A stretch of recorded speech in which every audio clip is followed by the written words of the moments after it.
In the dawn of a Florida neighborhood, David, Tronnes, and Shanti begin their day unknowingly on the brink of a life-altering event. In 2015, David buys a Victorian-style home for over $600,000 cash and places it in a trust with his mother, excluding his wife, Shanti, from the deed. They marry in 2017, and Shanti, running a successful financial software business, funds the $250,000 renovation. As Shanti exchanges vows with David, she holds a belief that he is the heir to a fortune, somewhere between $4 and $6 million, a legacy left by his father. However, reality soon veers sharply from her expectations. After their wedding, Shanti finds herself burdened with bill after bill, shouldering the financial responsibilities of their life together. Contrary to her belief in his millionaire status, David doesn't contribute to their expenses, not even the groceries. Amidst this growing financial strain, David carries on with a secret life, one that Shanti soon discovers. He becomes a frequent visitor to an Orlando gay spa, a place he visits over 78 times. In the secrecy of this spa, away from the eyes of his wife and society, David engages in intimate relations with other men. This aspect of his life unfolds in stark contrast to the financial and emotional challenges Shanti endures in their marriage, unveiling a complex web of secrets and unmet expectations in their seemingly normal life. David, not working, oversees these renovations. The project soon spirals out of control, straining their relationship to the point where David sleeps in a garage and Shanti in a studio on the property. In a bid to salvage the situation, David contacts a producer of a house renovation show to feature their home. Despite agreeing, tensions mount. Do you have a passion for sharing captivating stories? Have you ever considered launching your own podcast or channel to bring content to life? Or maybe you are already an established content creator looking to increase your efficiency. If so, today's sponsor is a game changer for both current and aspiring content creators like you. Meet Avi, the ultimate voiceover cleanup solution tailored for content creators. Avi revolutionizes your content creation process, making it seamless and efficient. All you need to do is upload your raw audio file to Avi's platform, and their state-of-the-art AI technology will work its magic. Avi effortlessly removes pauses, duplicate words, and other imperfections, delivering perfect audio every time. And the best part is that it's free to try. I have personally used Avi and can confirm that it is a game changer. Making videos has never been easier. With Avi, you can focus on what truly matters, researching, scripting, and narrating the enthralling stories that keep your audience on the edge of their seats. Let Avi handle the technical side of things so you can unleash your creativity. Visit avi.ai to learn more and experience the magic of flawless audio. Link in the description below. Now let's dive back into the video. As the sun rises, Shanti, a financial accounting consultant, sets off to work. Her business, the primary source of income for the family, is thriving. She juggles her professional responsibilities with the demands of home life, including caring for her son Jackson, the family's pets, and the upkeep of their property. Meanwhile, David, without a job, still adjusting to his new life in Florida, watches the sunrise, contemplating the day ahead of him. The couple's home is now a renovation project gone awry. What was meant to be a series of improvements has left the house almost uninhabitable, with only 2 functional spaces remaining. The tension between David and Shanti rise. They argue frequently about the ongoing construction, the financial strain, and the seemingly endless list of decisions and compromises. Despite their shared dream, their visions for the house and their life together are diverging. In the midst of this turmoil, a unique opportunity arises. The zombie house renovation show expresses interest in their renovation nightmare. It's a glimmer of hope, a chance to turn their misfortune into something positive. But as the day progresses, this prospect seems increasingly uncertain. Inside the house, the atmosphere is tense. Shanti, exhausted from her long days at work, and struggles to maintain a sense of normalcy for Jackson. David, feeling isolated and overwhelmed, spends hours poring over renovation plans. As the night falls, the couple retreats to their separate corners of the house. Unbeknownst to them, this day, seemingly like any other, is the beginning of a tragic event that will shatter their lives and leave the community reeling. On the morning of April 24, 2018, David and Shanti are at home, engaging in their usual routines. Shanti, feeling the need for some rejuvenation, decides to take a shower. David, respecting her privacy, keeps to himself and continues with his own activities. He takes the dog for a walk and enjoys the fresh air. When David returns home after his long walk, he begins to feel uneasy. Shanti's shower is taking unusually long. Concern mounting, he decides to check on her. Moving towards the bathroom, he gently pushes the door open. He peers inside.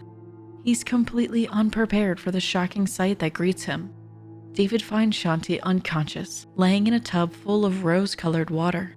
He quickly reacts and drags her out of the tub to get a better understanding of the situation.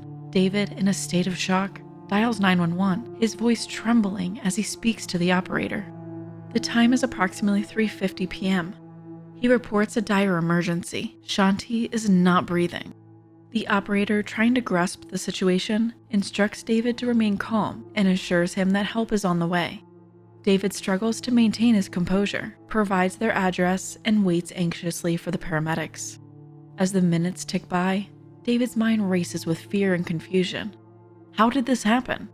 Shanti, the cornerstone of their family, now lies motionless, her life slipping away amidst the chaos of their home.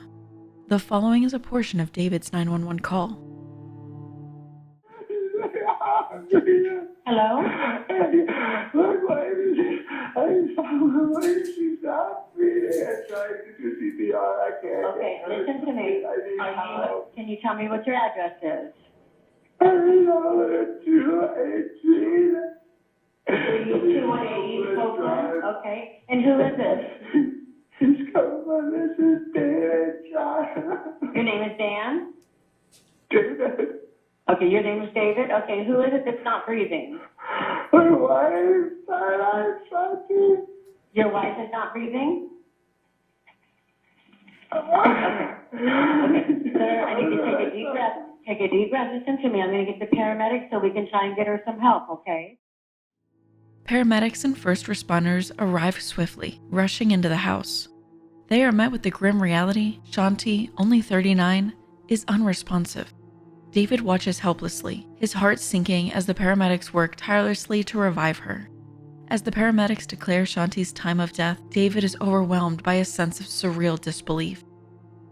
The woman he moved across the country for is now gone. David, still reeling from the shock, is questioned. His words, a mix of grief and confusion, paint a picture of a tragic accident, a life taken too soon in the midst of a home that was supposed to symbolize a new beginning. This narrative, based on David's 911 call and the ensuing response, tells a story of love, loss, and an unforeseen tragedy. But is that really what it is? Or is David hiding a dark secret? As we will see from the rest of David's 911 call, his behavior is notably erratic. Amidst his weeping and sharp cries, he surprisingly regains composure when detailing specific facts about the location. While shock can manifest in various ways, it's unusual for someone with such intense reactions as David to regain their composure so quickly. Intriguingly, despite his expressed concern for Shanti's lack of breathing, he delays initiating CPR for over 4 minutes. Often those in shock might instinctively start CPR, even when sensing little hope. For David, administering CPR seems more like a secondary consideration, as he appears to care more about his own response to the crisis than the gravity of the situation itself. I found her in the shower. And she passed away? Listen, okay, what's your name?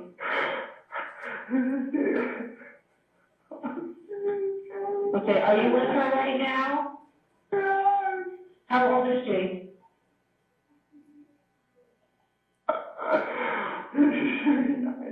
How old? 39. Okay, is she awake right now? No. Is she breathing? I can't wake her up. Okay, listen. Is she breathing? No, I tried to do CPR. I can't get her to breathe. Okay, can you get her out of the shower? I can't. I told her. Okay, is she laying flat on her back? Yeah. Okay, and you don't know what happened or when anything happened? Okay. Is there a defibrillator available? Of what? Is there a defibrillator available? No. Okay. No. We can do CPR. Okay. Okay, we can do CPR on her until the paramedics get there. Okay. Okay. All right, I want you to lay her flat on her back, okay? And tilt her head back. I want you to tilt her head back by putting one hand on her forehead and one hand on the back of her neck and tilt her head back, okay?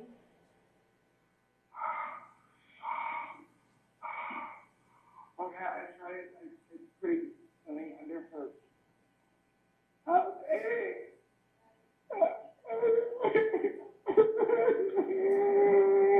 Okay, listen, I want you to take a deep breath, okay, so we can do what we can while the paramedics are responding, okay?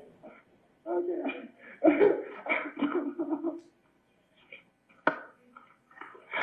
I have her neck attack. Okay. Okay, I want you to put your mouth down by her. I want you to put your ear down by her mouth and tell me if you feel or hear any breathing, okay?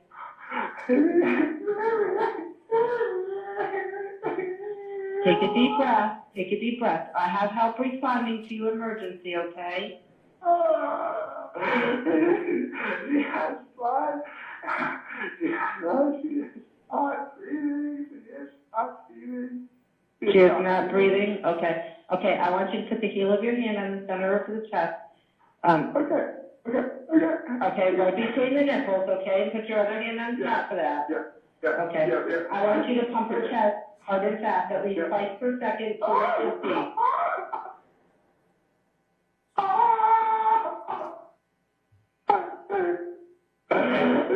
Okay, I want you to just let the chest come up all the way between pumps, and we're going to do this until help can take over, okay?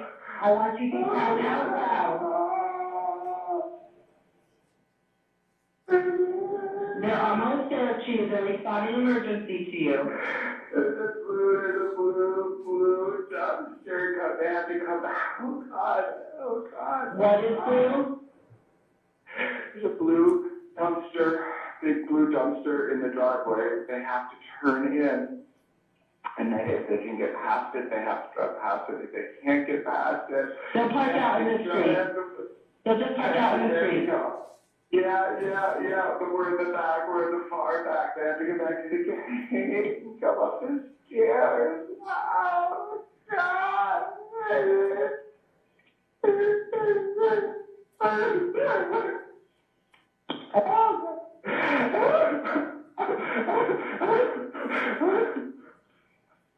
There's water. There's water. There's beer. Oh. Are there any animals or anything in the house? They're downstairs. They're in their kennel. Okay. They need to come up the stairs. I did tell them they need to come up the stairs, okay? I want you, when you hear them coming in, when you hear them coming in, I want you to call them, okay?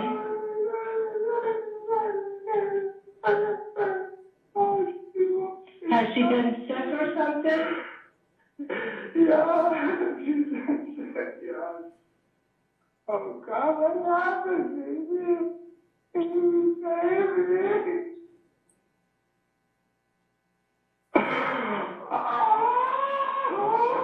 Okay, the paramedics are on the property, okay? I'm going to stay on the phone with you until you're right with them.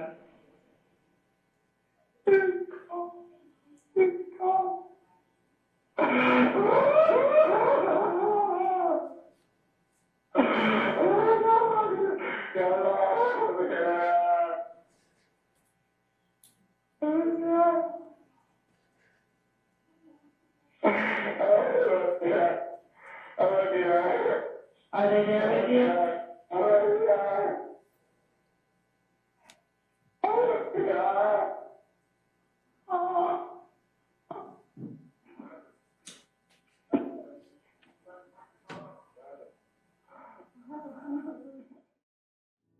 Upon arrival, detectives had noticed a more violent reality than David's narrative would suggest. Shanti had suffered brutal injuries, 2 fractures and a broken hyoid, indicative of a severe beating and strangulation. The evidence paints a gruesome picture of domestic violence turned fatal, not an unforeseen bath accident.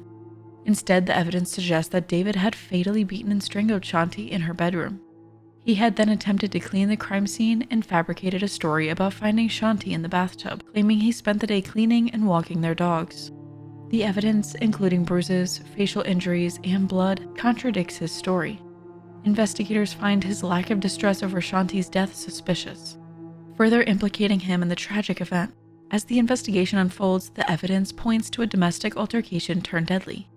David, Shanti's husband, is identified as the suspect. The couple's relationship, strained by financial pressures and the stresses of their renovation project, had seemingly reached a breaking point. Their frequent arguments and the tension in their household had been a source of concern for some time. The method of the crime is particularly brutal. Shanti had suffered severe injuries indicative of a violent struggle. The nature of these injuries suggests a crime of passion, an outburst of pent-up frustration and anger.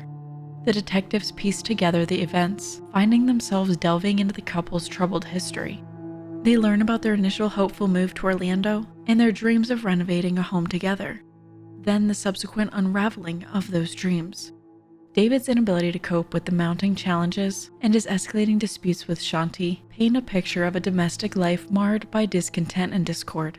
The police, after examining the evidence at the scene, the inconsistencies in David's accounts of the event, and the results of the autopsy, determined that Shanti's death was not accidental. The autopsy findings, particularly the injuries inconsistent with David's story of finding Shanti in the bathtub, lead to the conclusion of foul play. Based on this evidence, David is charged with murder. The community, already aware of the couple's struggles, is shocked by the brutality of the crime. Let's now fast forward to the trial, where David stands accused of first degree over the death of his wife. The prosecution begins by challenging David's account of events, casting doubt on the narrative he presented in the 911 call. The prosecution underscores this skepticism by highlighting the contrast between David's emotional display during the call and his subsequent composed demeanor when giving specific directions to the house. This discrepancy, they argue, points to the calculated act rather than genuine distress. Next, the prosecution turns to the physical evidence gathered from the crime scene. They draw the jury's attention to the significant injuries sustained by Shanti, injuries inconsistent with an accidental death. This evidence is critical, suggesting a scenario far more sinister than the one David described. The presence of rigor mortis further complicates David's narrative, implying that Shanti had been deceased for a longer period than he claimed. Further undermining David's credibility, the prosecution presents testimonies from various witnesses. Stephen Wilson, a responding officer, notes the absence of genuine tears from David, despite his apparent emotional turmoil. This observation is coupled with evidence from a dentist who recounts Shanti's emergency dental appointment for a broken tooth, a detail adding a depth to the narrative of her final days. The prosecution also focuses on the state of the house. They present photographs depicting the scene, emphasizing the lack of signs of forced entry and the presence of Shanti's personal items, including a diamond earring and ring. This evidence is used to refute the possibility of an intruder, thereby narrowing the focus back to David. The prosecution weaves various strands of evidence into a narrative that paints David not as a grieving husband, but as a calculated perpetrator of a brutal crime. So, this is where we get into Dave's story. So you're going to hear what his story was to law enforcement. And according to him, you're going to hear that on April 23rd into the early morning of April 24th, at some point he separated. He went down to his bedroom in the garage with the dogs and left her in that upstairs apartment bedroom, and they both went to bed. And then the morning of April 24th, 2018, according to Dave, Shanti, who you'll hear was an occasional cigarette smoker, came down the stairs, and there's an area by a pool that they had, and she sat outside there and she smoked a cigarette. And you're going to hear, according to Dave, that about 9:15 in the morning is when that happened. She came down, they spoke briefly. She talked about how she may not go to a dentist appointment that she had made for that morning the day before, and that she went back upstairs to to work and to decide what she was going to do with the rest of her day. Now, at this point, at about 9:20, 9:25, according to Dave, you're going to hear that he walked the dogs.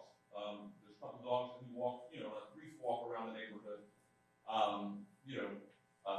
10, 15 minutes at that point. Let him use the bathroom, came back, and then he came back, did some yard work, and then, according to Dave, cleaned up the pool, and then he proceeded to decide after maybe an hour or so earlier walking the dog, that he was going to take the dogs to a park. This time about 11:45 that morning. So he decides to take the dogs to this park, and according to Dave, they go to this park. They get there about 12 o'clock. They stay about an hour and 45 minutes at this park. During that time, he makes no phone calls. He receives no phone calls. He doesn't look at anything on his phone. That hour and 45 minutes that the dogs are at this park. And then, according to Dave, he came back about 1:45 and got back to the house maybe 2 o'clock. Now, nowhere in this time is he texting Shanti. Is he calling Shanti? Is he going upstairs to, see if she's had lunch, see what they're doing? Just talk like a married couple typically would at this time. Nowhere during this day does that happen. And that's borne out by the phone record. And also borne out by his statement that you're going to hear, that he didn't go up to check on her at any point in the day. And even when he got back from his 2-hour trip to the park with the dogs, about an hour after walking the dogs, did he think to go up there and check on her or anything like that. So then you're going to hear, according to Dave, that when he came back, he did some more yard work. He cleaned the pool again. And then, at that point, after taking some measurements and things around the house, it became time to see who was going to pick up Jackson. And so at this point, he finally decides he's going to go up and he's going to see what's going on, and that, he's going to check and see who's picking up Jackson that afternoon. So he starts to go upstairs. He hears, according to Dave, a trickle of water coming from the tub, calls out for Shanti, doesn't hear anything, continues to go up into the bathroom, and it's at this point that he finds Shanti partially submerged in the tub, her sort of face and arm in, the rest of her body sort of out of the tub. And at that point, he thinks she's fallen, he panics, he pulls her out of the tub, he tries to pick her up, but he is unable to pick up this 130-pound woman who had recently lost, as you'll hear, weight from her appendix injury. He's unable to pick her up, so he has to drag her out of the tub over next to the bed, and for some reason, you'll hear, that he decided to move the sheets off the bed and put that on the ground on the floor, and then put her body on those sheets. At this point, he calls 911. He has, apparently attempted CPR, according to Dave, on Shanti at this point, which you'll hear makes no sense, because when first responders came just after this, you'll hear that she was already in rigor mortis, which isn't something that happens just after death.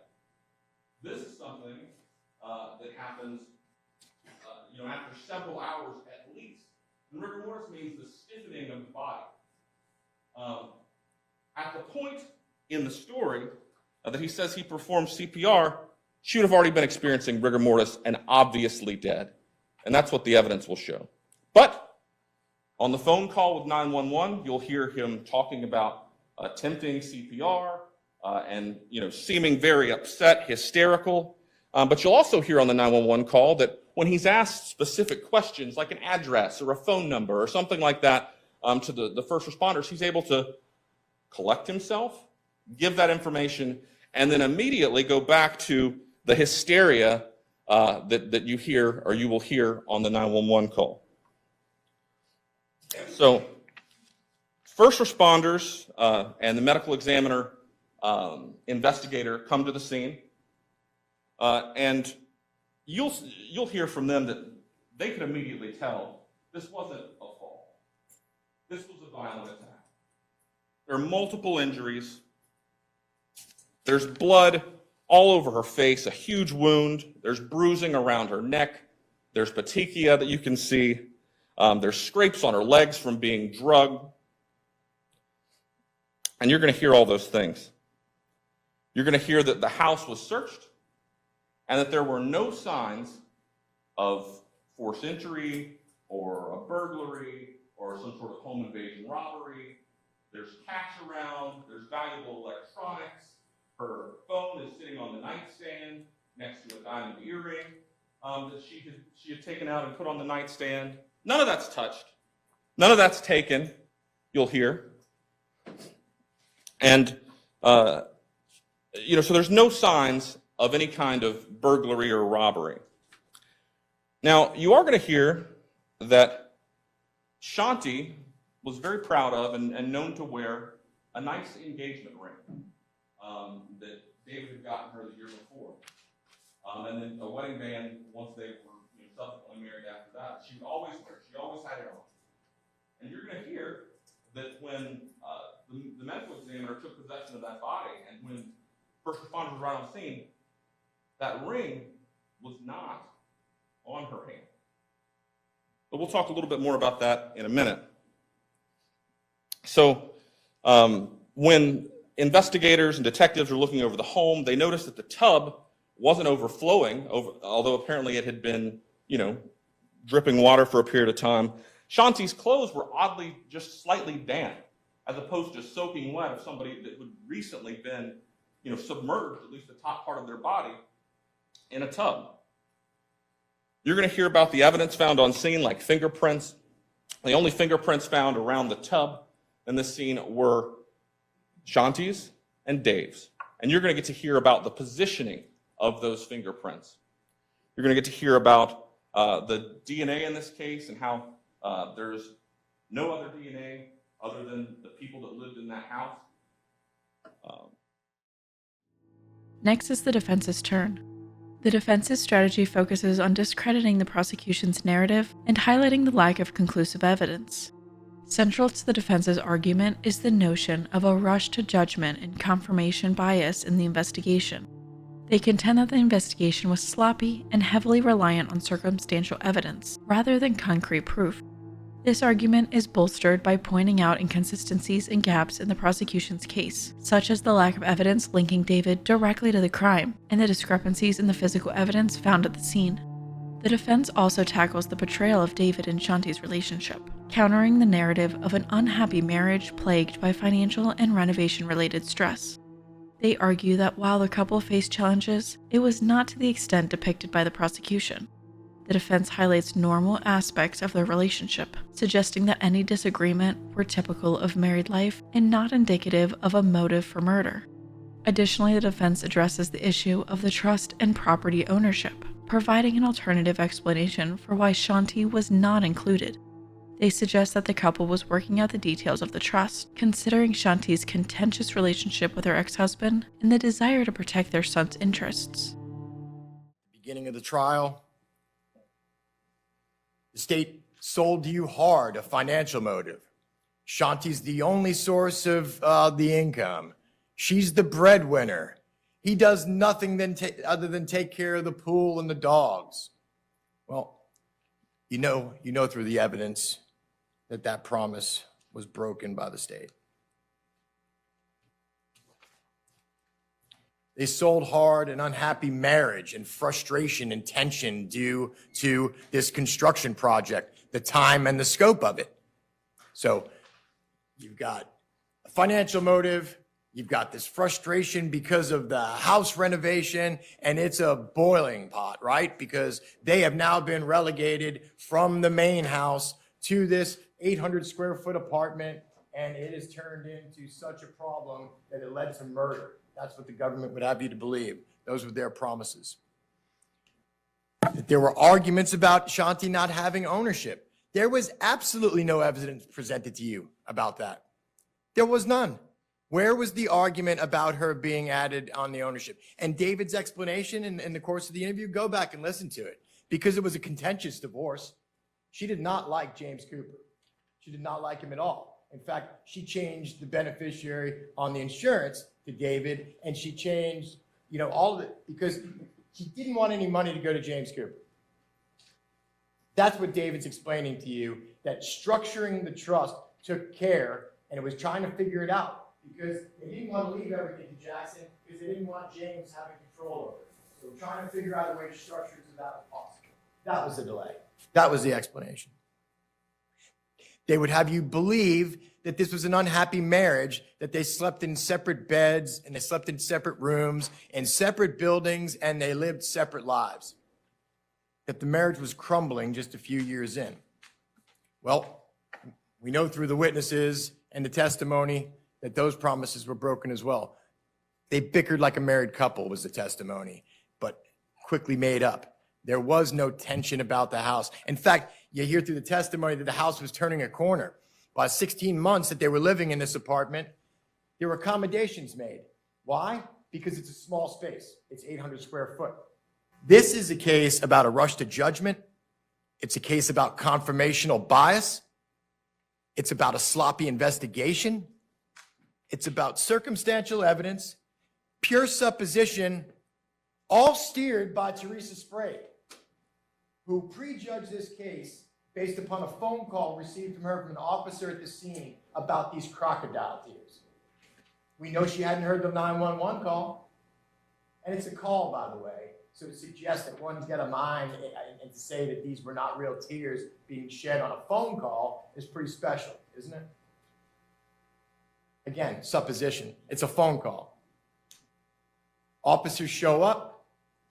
They describe him to be, this is Stephen Wilson, described him to be hysterical, in a state of rambling, but insufficient tears. That phone call goes out to Teresa Sprague before she even steps foot on the premises. It goes up into the stairs. She's got an opinion. She's got a belief. And how do we know that? Because before she speaks to David, she walks around the scene. She speaks to Ralph Kalachi.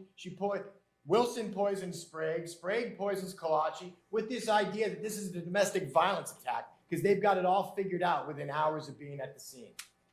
Before any evidence is processed, no DNA, no prints, no nothing. This is just a hunch, ladies and gentlemen. A hunch. At trial, one of Shanti's friends, Donna Duran, would take the stand.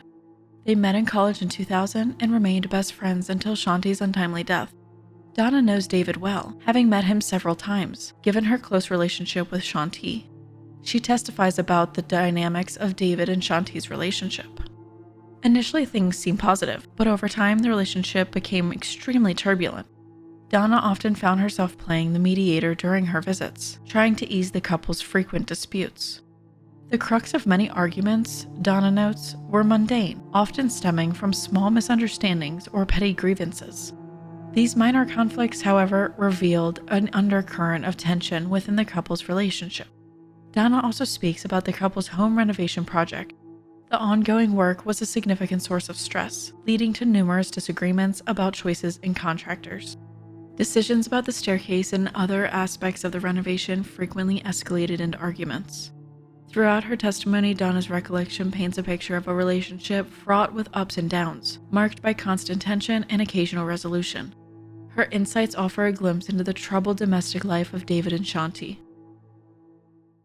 Did you know a person named Shanti Cooper or Shanti Cooper Tronnes? Yes. How did you know her? She was my college roommate and my best friend. So how long had you known her up to the point of her death? Gosh, we met in 2000. 2000. And did the two of you remain friends after college? Yes. During your friendship with Shanti, did you ever meet her husband, David Tronnes? Yes. Roughly how many times did you meet him? Oh, several. I mean, I was her best friend, so we hung out lots. Yeah. Did you ever observe any tension in the relationship between David and Shanti? Yes. It was. Can you just describe their relationship that you observed? Yeah. It was. It was very rocky. It had a lot of good points, especially early on. But that's what a lot of relationships are like. And but it ended up being really, really rocky as time went on. Often really good or really bad. But I did see a lot, and I felt a lot of the times that I kind of was a mediator when I would go hang out with them, kind of dissolve some of the issues that they had, as I was their friends. Did you yourself ever witness any arguments or bickering problems with them while you were present? Yes. Do you recall the source of any of those issues? It would just be, little, a quick comments back and forth, just a little snap here and there, kind of comments. But offhand, it could have been on a number of little things, like, you didn't grab that for me. You didn't get this for me. Little things. And it was both ways. Were you ever made aware of any tensions related to the house that they lived in at 218 East Copeland? Yeah. I mean, it was being that it was under the renovation and going through all that they were going through and trying to decide on several different contractors and how to go about it. There was a lot of tension. That was a lot of fights and, hey, I want my staircase this way. I want this way. But it's common. Were you ever there personally to witness those fights or arguments? It's funny because a lot of the times if they did, they tried to work with each other too, so if they bickered, they tried to amend things later by, okay, well, we'll talk about that later, Were you ever at their residence while the construction was going on? Yes, in many different ways, because when I was there when they got it and acquired it, so I saw it with the old walls, and then I saw it without the walls, and I saw the blueprints, and so we went through a lot of that phase. When would you estimate the last time you saw the house? I'd probably say maybe December 2017-ish, yeah. And what was the state of the house at that time? No walls. And the last time I remember when I had seen it, they were like working out of the makeshift kitchen because it had been pretty much, dismantled. And they were of course they were living in the mother-in-law in the back. But yeah, that's what I remember is the dismantled kitchen. And then they were working on certain parts that they were going to move. Were you aware of their sleeping situation at the house? Yes. What was that? That was them all living in the mother-in-law suite. Okay. And then utilizing the house as they needed, the kitchen. So did you ever have any knowledge of David living in the garage area? I had heard that a few times. I didn't encounter that when I would visit. But yeah, Did you ever witness Shanti say any cutting or rude comments to Dave in your presence? She could have a lip with her, a mouth on her, she spoke her mind if she felt, something was not right. She was a strong, beautiful woman that stood up for herself too, if she needed to. Elena Pathak, another of Shanti's friends, would testify. Living just blocks away from Shanti in downtown Orlando, their friendship is forged through their children, who are in the same grade. Elena recalls seeing Shanti and David often, their families mingling at social gatherings like the Super Bowl and playdates. Elena remembers Shanti as a successful accounting consultant, but she's unclear about David's profession, recalling a vague reference to sales. A particular memory stands out for Elena, a conversation about a Mercedes. She remembers Shanti's confusion and reluctance about David's insistence on buying the luxury car, despite Shanti being content with her current vehicle. This anecdote offers a glimpse into the couple's financial decisions and the possible tensions underlying them. And how long is it that you would estimate that you did know them? A few years. Did you know what David or Shanti did for work? I know that Shanti was into accounting. She had her own consulting company. I was under the impression it was doing well. And I actually never knew what Dave did for a living. When my husband had asked him, he said he was into sales, but I don't really know what that means. I mean, it was, it was just kind of strange because my husband's like, I don't know if he sells vacuums. I mean, it was just a strange answer. We never really knew specifically exactly what he did. Do you ever remember during your interactions with Shanti, her discussing the purchase of a Mercedes? Yes, because I had gotten a new car and she just seemed a little like she didn't understand why Dave kept pushing her to buy a Mercedes. And it was kind of strange because she kept saying, I'm fine with the car that I'm driving. Now, as a couple, how often did you have an opportunity to observe the two of them together? Well, whenever we have them over, or my kids' pool party, or like I said, the Super Bowl, they came over to our house, just the two of them. So, I mean, we did see them. In the time that you spent around the two of them, did they appear to be affectionate towards each other? No, I never saw them hold hands, touch, kiss. It was a little strange. Now, in the time that you knew them, did you ever go over to their house? I did, yes, several times. Did you ever go inside the house? Yes. What was the most recent time before the murder that you had gone to the house? I want to say it was probably 3 to 4 months before it happened. Can you describe the house? What you remember about it?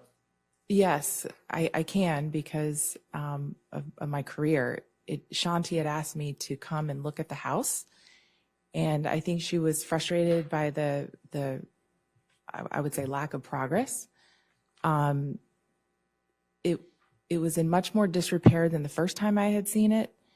I came in and there was literally no floor, and I have to say it was a bit shocking because normally when you renovate houses, because I've renovated many of my own houses in downtown Orlando, you wouldn't remove the floors because you want to preserve the old wood floors. We would even pull wood out of closets, to preserve floors if we had a lack of material. We would try to find ways to keep the floors. They're beautiful. I was very familiar with this house because I had looked at purchasing it years before it was for sale, or when it was for sale before she had purchased it. So I was familiar with the property, and it was a beautiful house. So to come in and see it completely gutted, I mean, there were walls removed. It was in such disrepair that the kids couldn't even come in and see it. It was just messier and worse than I had seen it. Did you ever, in addition to the sort of the area that was the majority of the house that was under construction, did you ever see any of the areas in the house that were still livable at the time? Yes, because they were living in the apartment in the back. Okay. So, yes. So the question was, did Shanti ever say anything about the construction process to you? And I believe you had started to answer. If you could just continue.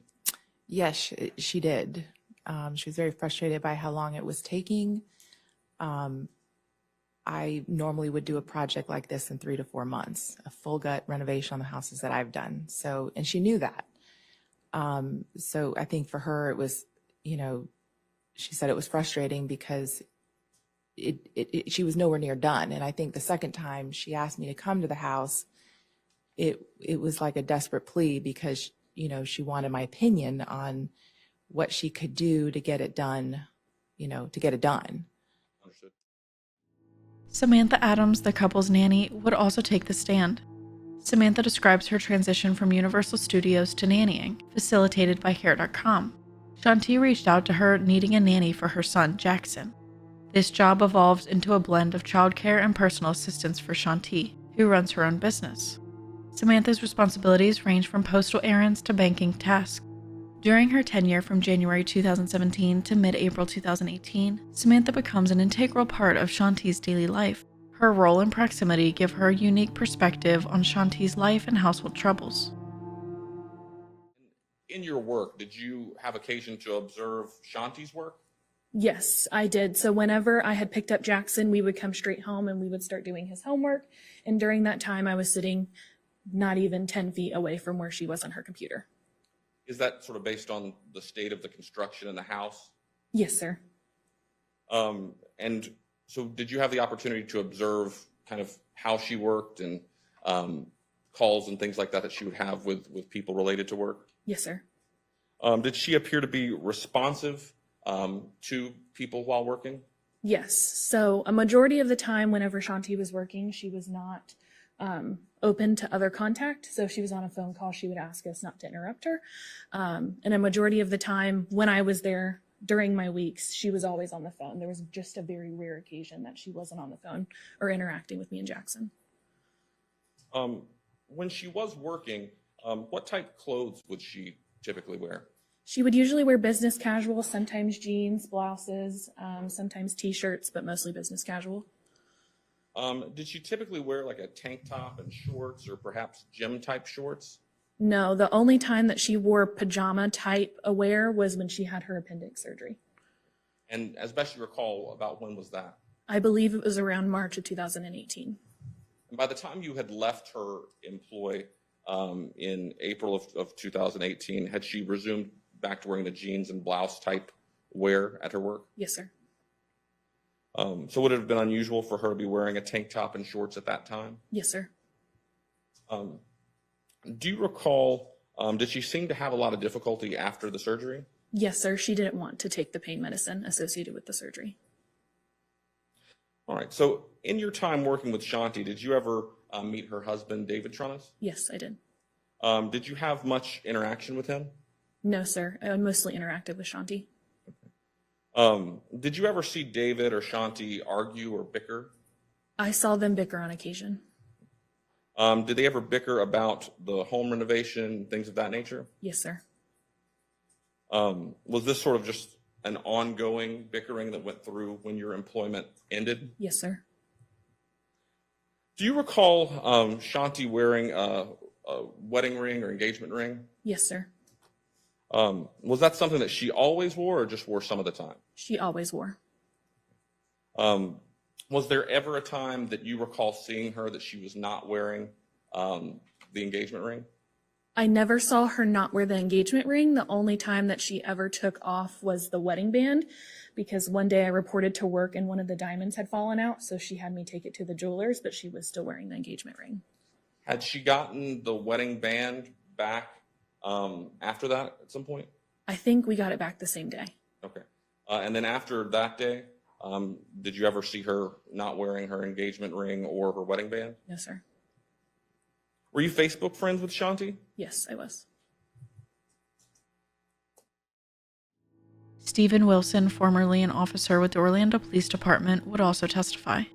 He testifies about his experience responding to the scene on April 24, 2018. He recalls arriving shortly after 4 in the afternoon and describes approaching the house. Stephen notes the onset of rigor mortis with Shanti's arm raised off the ground, indicating that she had been in this position for some time. His experience in law enforcement allows him to recognize the signs of rigor mortis, indicating that Shanti had been deceased for much longer than David had suggested. Stephen observes David's behavior, describing it as exaggerated distress, marked by crying and sobbing, and exaggerated body movements. At some point, did you ever make contact with a David Tronnes? Yes. When did you get to that point? After I had gone up into the crime scene and saw the crime scene and the deceased person up there, I came back down and Mr. Tronnes was speaking with a chaplain from the Orlando Fire Department. Okay. So let me go back a little bit. So before you made contact with Mr. Tronnes, you had gone upstairs. Yes, I did. At what point did you go upstairs? Shortly after I arrived, Okay. We wanted to check the scene, first of all, to make sure there was no weapons, but also to make sure that it was secure as far as there was nobody else up there. And then we came back downstairs. So let me back up. So you go up the stairs. Yes. When you get up the stairs, what do you observe? At the very top of the stairs, there was a chair sitting right at the top on the landing. To the right, it was a one-room apartment, a large apartment. There was a bed to the left, and to the right was a bathroom area, and in front of me, just off to the side from if you step to the left of the landing, was what appeared to be like a closet. So inside that one-bedroom apartment or that room, did you observe a decedent? Yes, I did. And what do you recall about that person? It was a white female. She was laying next to the bed. She was laying on bedding, like a sheet and some blankets. She was wearing a black shirt and black shorts, which appeared to me to be like something you would wear to bed. She was laying flat on her back with her legs straight out, and her right arm was over her head a little bit like this and off the ground, an indication that rigor mortis had started to set in, and she was kind of almost frozen in this position, but the rest of her body was flat. So you say it looked like rigor mortis had begun to set in. Is that something that in your 23-year career in law enforcement you had seen before? Yes, many times. And so you had seen what that looks like many times before.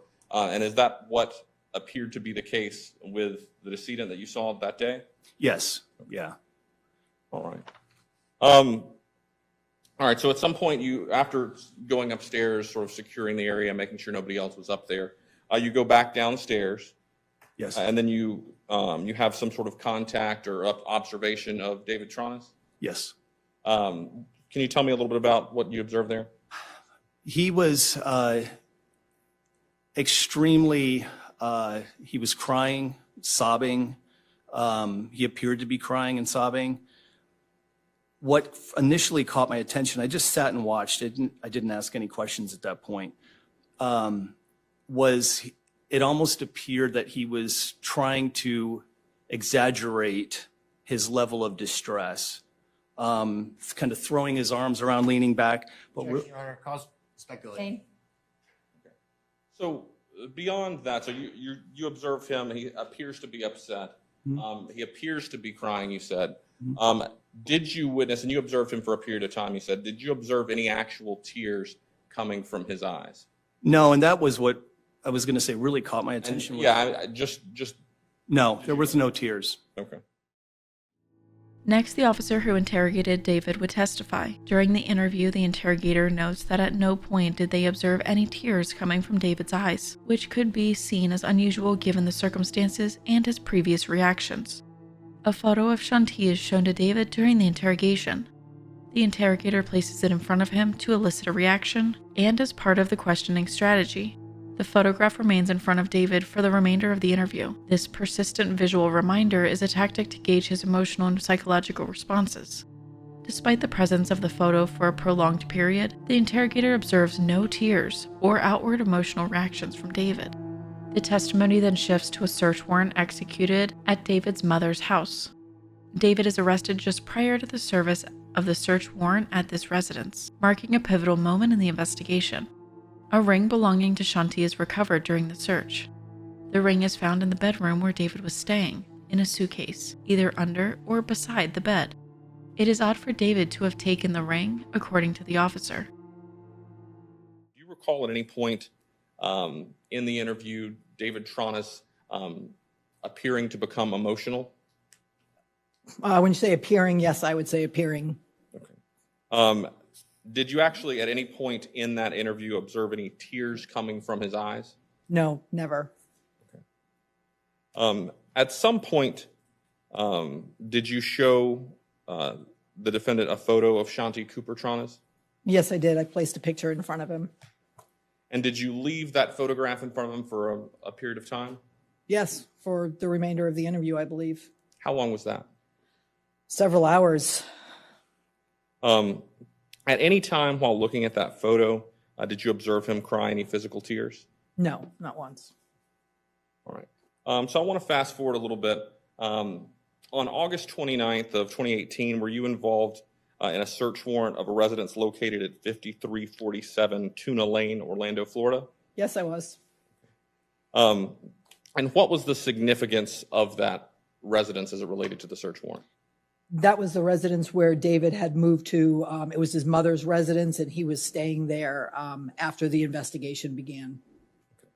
And was he actually arrested at the time that the search warrant was served at that residence? Yes, just prior to. At that residence? Yes, at that residence. Did you, and so you yourself were involved in the search of that residence? Yes, I was. And did you recover any ring during that search? Yes, I recovered Shanti's ring. Do you recall where it was that you found that ring? It was in the bedroom that David was staying in a suitcase. It was either under or on the side of the bed. And was that ring photographed? Yes, it was. During David's interrogation, he is questioned about his relationship with Shanti. The interrogator assures him that she knows how to analyze crime scenes and understands how to determine facts such as time of death. She states that Shanti was gone before he left the home to walk the dogs, meaning he would have some idea of what happened to her. The interrogator questions whether he has been physically abusive to her recently or ever. David is quick to respond with an emphasized response of, quote, "absolutely not," end quote. So I need you to explain to me and to Captain Khan what happened this morning before you left to take it off. Exactly as I said. It wasn't either much one thing. Okay. Did you two argue? No, absolutely not. Did you fight? Absolutely not. Okay. Did you harm Shanti in any way? Absolutely not. Did you choke her? Absolutely not. Did you strangle her? Without question, no. Did you beat her? No. Did you hit her with anything? Absolutely not. Okay. David is asked about the moment he found Shanti and what he saw. He takes a moment to carefully think about her position in the bathtub. He is trying to piece together what he would have first seen had this been the first time he found her deceased. David explains her position within the tub and stumbles over his recollection of what he saw. He specifically mentions that the water in the tub was up to the overflow drain when he found her. However, according to investigators, the tub and the floor that he dragged her onto were not wet when the paramedics arrived. Describe for me, if you could, is it from her waist up that's in the tub? Is it because when I thought I heard. Just a little bit of her. So she's laying on her side like that. Her right leg is on this side, and that's kind of going that way. And her left leg is this direction, but kind of up and maybe hanging a little bit to the edge. So her right leg's then gonna be completely in the tub. Just not under one. Because she's laying on her side. So this, I'm not sure I'm saying correctly. So her lower side is her left. That's down. But at the knee is bent and is coming up at an angle in this direction. So if the water is at that level of the overflow drain, you're reaching into the water, or describe that to me? Yeah, you grab the top first to kind of pull it close and Sure. But I couldn't lift her. And once I mean, when this all happened so quickly, I understand. Seconds. You tried to, but you couldn't lift her, so did you just pull her out of the tub? Yes. Okay. I had to. So and as you did that, I imagine that water and everything comes splashing out of the tub. Mhm. Yeah, right? I mean, if it's that high. and the evidence does not align with his version of events. One major inconsistency is him dragging her wet body out of the tub, and there was a lack of water and blood on the floor that one would expect to see if she was laying in a tub full of water, bleeding to the point of turning the water rose color. David sits in silence as she tears apart his story, with the occasional mumbles of excuses. I think the chain of events today I find to be unusual as far as, well, primarily with what you've said and the contradictions in what you've said, as far as the water was trickling to then explaining that the water, it can't trickle, it's either all the way on or it's all the way off, there's no adjustment in the speed of the water coming out of the faucet. That was a direct contradiction that you made in your statement. The different versions of how she was in the tub, there's been 3 or 4 different accounts of how she was found, to how she was moved from the tub through the bathroom into the living room or the primary living area. There's been several different versions of that from what I take from listening to you earlier. I don't know what you said, but I don't think that anything, I haven't paid much into, obviously not in a position to argue, but I thought I would have free time and describe what I saw. It was the same. And then the primary thing is the fact that the injuries that this woman,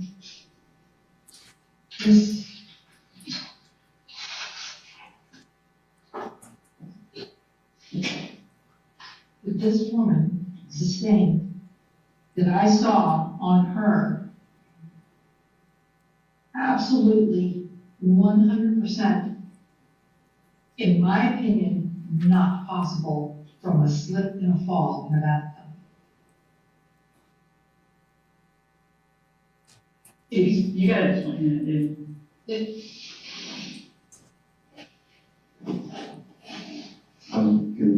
You saw, you can have a chance to. Yeah, absolutely. This is not a one-way conversation. Okay. Neither.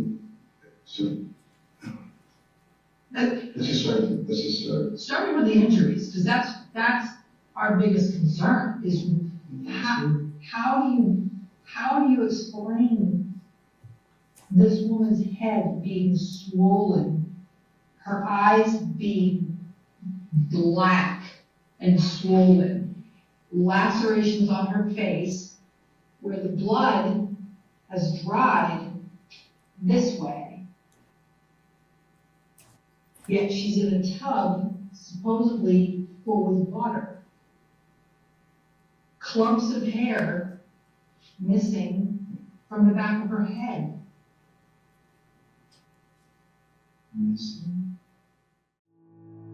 The tragic demise of Shanti is thought to be intrinsically linked to a series of painful revelations and decisions.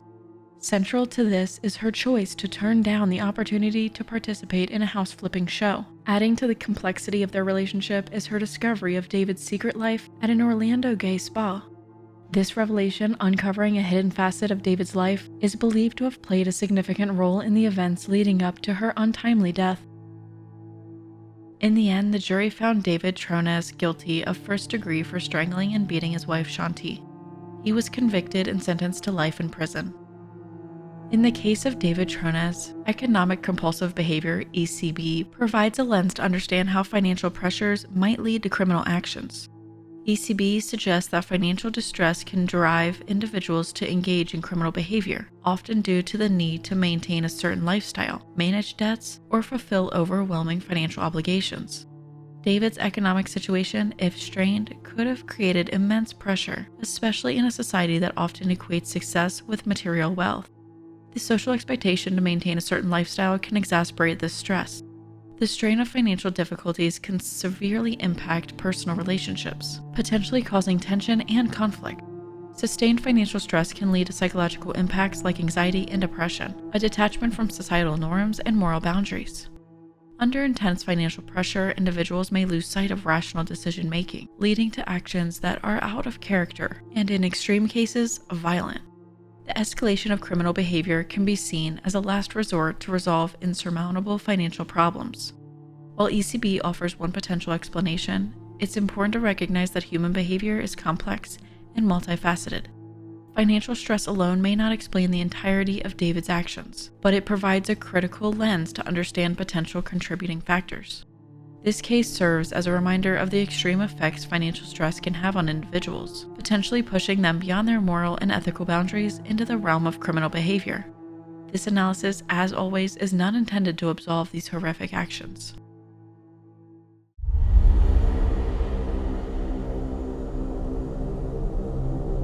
Why do you think David would hurt his wife? Why would he fake her death in the bathroom? We want to give a big thanks to everyone over on Patreon. We want to give a big shout out to Big Pepperoni Pizza, Chrissy R, and Dulce P. If you want to watch ad-free and uncensored versions of all Wicked videos, feel free to join our Patreon, link in the description. Thank you for watching and join us next time when we explore the psychological maze of some of the most wicked people.